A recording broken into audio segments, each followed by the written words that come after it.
علیہ السلام سے قوم کے سامنے کو شہر کھاؤ تو پتھر سے اونٹنی نکلے.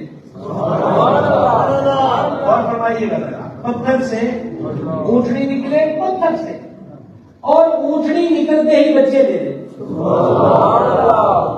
نہیں کوئی متفقہ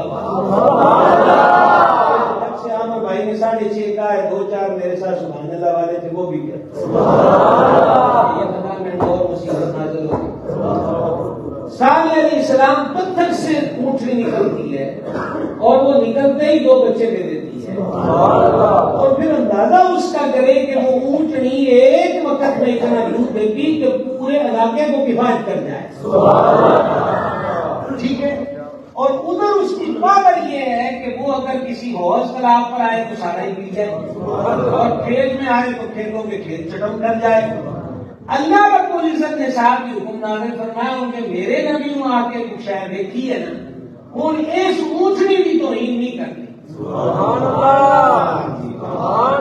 اب میں آپ کو پتہ نہیں ہے کون میرے ہم سبق ہوں گے کون نہیں ہوں گے. اب میں آپ کو ناقۃ اللہ سے اولیاء اللہ سمجھانے لگا.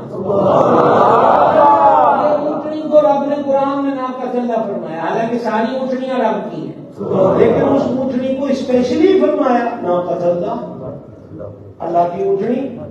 تو پروٹوکول اس کا کیا ہے کہ جہاں سے مرضی پیے کوئی نہ روکے. یہ آزمائش کی. مجھے یہ بتلائیے ایک اونٹنی نبی کا معجزہ ظاہر ہو کہ وہ پتھر سے نکلے تو اس کا پروٹوکول یہ ہے کہ فرما خبردار ہے کسی گل کو روکیا.